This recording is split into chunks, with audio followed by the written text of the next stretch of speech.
দীর্ঘ সংঘাতের পর অবশেষে যুক্তরাষ্ট্র ও ইরান 2 সপ্তাহের যুদ্ধবিরতিতে সম্মত হয়েছে।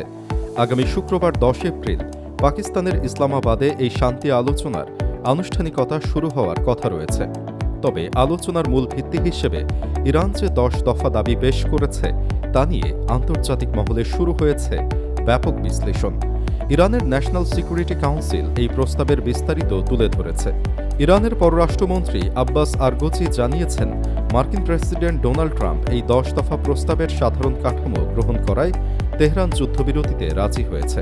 তবে আরগচি স্পষ্ট করে বলেছেন, এই আলোচনা শুরু হচ্ছে আমেরিকার প্রতি চরম অবিশ্বাস নিয়ে।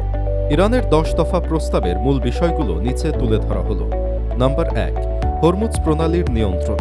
ইরানি সশস্ত্র বাহিনীর সঙ্গে সমন্বয় করে হরমুজ প্রণালী দিয়ে জাহাজ চলাচলের নিয়ন্ত্রিত ব্যবস্থা চালু করা, যা অঞ্চলটিতে ইরানের ভূ রাজনৈতিক আধিপত্য নিশ্চিত করবে। নাম্বার 2, প্রতিরোধ অক্ষশক্তির সুরক্ষা। ইরানের মিত্র বা অক্ষশক্তির কোনো পক্ষের বিরুদ্ধে যুদ্ধ চালানো যাবে না। নাম্বার 3, মার্কিন সেনা প্রত্যাহার। মধ্যপ্রাচ্যের সব ঘাঁটি ও মোতায়েন কেন্দ্র থেকে মার্কিন যুদ্ধবাহিনী সরিয়ে নিতে হবে। নাম্বার 4, নিরাপদ ট্রানজিট প্রোটোকল। হরমুজ প্রণালীতে এমন একটি প্রোটোকল তৈরি করা যেখানে ইরানের সার্বভৌমত্ব বজায় থাকবে। নাম্বার 5, ক্ষতিপূরণ প্রদান। যুদ্ধের ফলে ইরানের যে ক্ষয়ক্ষতি হয়েছে তার পূর্ণ অর্থ বা ক্ষতিপূরণ প্রদান করতে হবে। নাম্বার 6, নিষেধাজ্ঞা প্রত্যাহার। আন্তর্জাতিক আণবিক শক্তি সংস্থার বোর্ড অব গভর্নর এবং নিরাপত্তা পরিষদের দেওয়া সব ধরনের প্রাথমিক ও মাধ্যমিক নিষেধাজ্ঞা এবং প্রস্তাবনা বাতিল করতে হবে। নাম্বার 6, জব্দ সম্পদ ফেরত।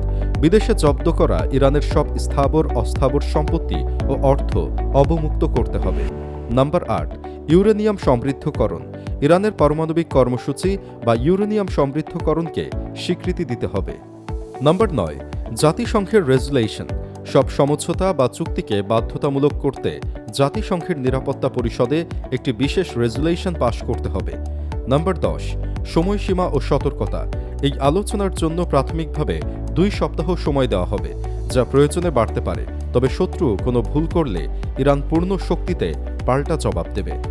ইরান সরকারের পক্ষ থেকে জানানো হয়েছে, এই আলোচনার মূল লক্ষ্য হল রণাঙ্গনের অর্জনগুলোকে কূটনৈতিকভাবে প্রতিষ্ঠিত করা। ওয়াশিংটন এই কঠিন শর্তগুলো কতটুকু মেনে নেবে তার ওপরই নির্ভর করছে মধ্যপ্রাচ্যের ভবিষ্যৎ স্থিতিশীলতা।